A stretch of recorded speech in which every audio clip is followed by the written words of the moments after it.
What if I told you that the Diamond Dynasty you know today was drastically different?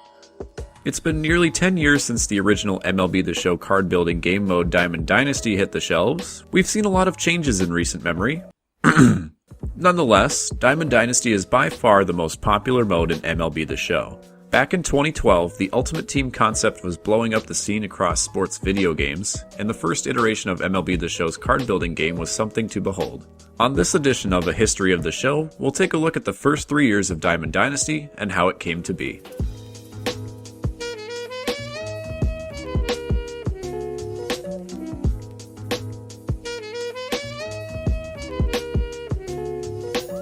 Before I get into the specifics of the first edition of Diamond Dynasty from nearly 10 years ago, it's important to briefly explain the rise of Ultimate Team sports games first. Prior to about 2008, there were online versus modes, but not with customized squads. The teams that everyone used were the actual pro teams in each sport, which led to a lot of matchups consisting of the same teams. With the rise of online connectivity, some developers at EA Sports who worked on the FIFA game franchise came up with an idea to prevent the game from getting stale a few months after launch. Their idea was a mode where users could build their team with player cards that they'd collect and earn through playing the game, and later, also through microtransactions. Instead of playing with whatever team was meta, the customization in this mode would break the game wide open in terms of strategy. It would also be offered as a live service, where fans could play the game with updates to Ultimate Team all year long. The Ultimate Team concept was first introduced in UEFA Champions League back in 2006-2007, but once the UEFA license was terminated around 2008 to 2009, the developers at EA decided to incorporate it into FIFA. FIFA Ultimate Team was launched in FIFA 09 as a $10 add-on to the base game. This continued on for a few years before EA Sports included Ultimate Team at launch with the base game in FIFA 12. Around that time, EA Sports was reporting digital revenue totals of nearly $100 million from FIFA 12 alone. Less than 6 months after FIFA 12 released, MLB The Show was planning their first online team building mode, Diamond Dynasty.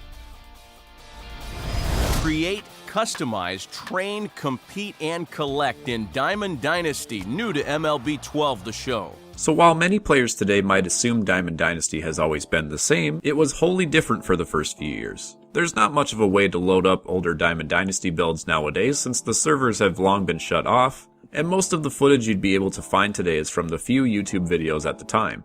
The important thing to note about Diamond Dynasty and other Ultimate Team modes of the time were that you never really owned the cards that you got for good. Nearly every sports game at the time was experimenting with the concept of contracts, where you could only keep or sign players for a certain amount of games. In some iterations, you could only have a player sign a contract a certain amount of times.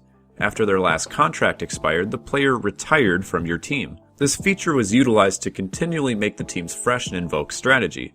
MLB The Show, however, added in another element. In Diamond Dynasty, pro players could be signed for 10 games at a time, but your team could sign randomly generated players that ranged from 30 to 40 games for the course of their careers. While the pro players could have their contracts expire and then be bought again from the market, the created players were a one-time contract use. Created players, however, had the added benefit of training. Where a pro player's attributes were based on their real-life statistics, they were also static. Created players could be trained with the in-game currency to become better in certain attributes. There were different rating ceilings, and certain players had higher aptitudes, or in other words, the extent of how much you could train them. Platinum cards had the highest aptitude levels, which were touted as an A+, which is basically the equivalent of a diamond card today. That's how good some of these players could get, and you could stockpile and customize every single generated player you accumulated. At the time, San Diego Studios was aware of the microtransaction market that was overtaking other sports games. They developed Diamond Dynasty such to try and not make it play to win, and the currency was mainly used to accrue Major League players of the user's choice. For starters in MLB 12, there were two different types of currency in the game.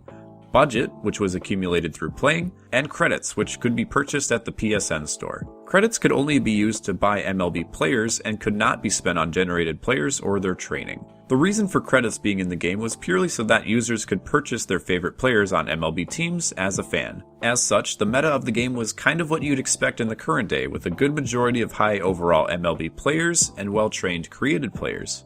Regarding training, players could only be trained in small increments at a time or risk an additional budget fee for training exhaustion. The reason for the exhaustion penalties was to prevent super players across your team roster. If you had a duplicate player or someone on your team that you wanted to get rid of, you could either sell them in the marketplace or recycle the card. Recycling cards essentially combine their attributes to make a better card. It was typically a good way to get better pro cards or generated players while also clearing out roster space. With the constant ebb and flow of training, recycling, and contracts, a lot of the game was dependent on user ability and strategy. Users could go heavy on pitching, speed, power, or whatever they wished. Diamond Dynasty had effectively become a hit for MLB The Show players, while also carving out its own niche of originality.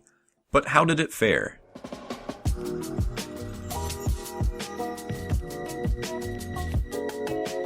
Well, a lot changed from MLB 12 to MLB 13. First of all, a lot of people quit Diamond Dynasty games in MLB 12. A lot.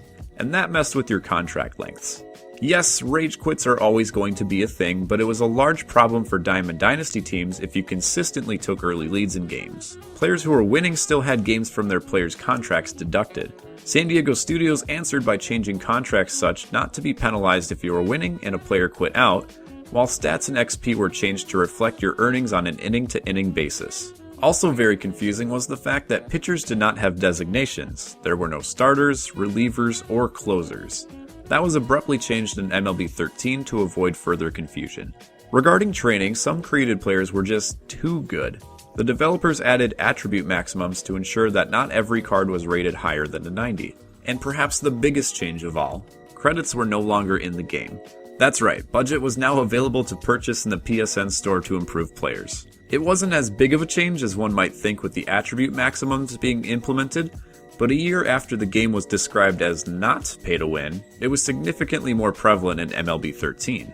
MLB 14 was the last style of old school Diamond Dynasty and only had some minor changes, such as budget being changed to the term stubs, and players could also begin to play extra innings games. But a majority of the focus from the developer side was bringing MLB The Show to next gen. It wasn't until MLB 15 that Diamond Dynasty Distilled was introduced, which is the more common form of Diamond Dynasty that we tend to know today. There weren't any more contracts, and the mode was rebalanced into collecting more MLB players, and squads could only have one custom player. You could buy MLB players using stubs to keep for the rest of the year, but you also accumulated more rewards through playing the game. If you were to go back and look on YouTube or the internet today, not much from the original Diamond Dynasty can be found anymore. But one of the lasting features from the older style comes in the form of the Create a Player. The trainings have been rehashed over the years, and some competitive players groan at the prospect of playing against a submariner that throws 102 miles per hour, but I guess we can all be somewhat glad that we don't have to play an entire team of them anymore. Thank you for watching this edition of A History of the Show. As always, feel free to drop any additional episode ideas our way in the comments section. Until next time, this is Kasabi.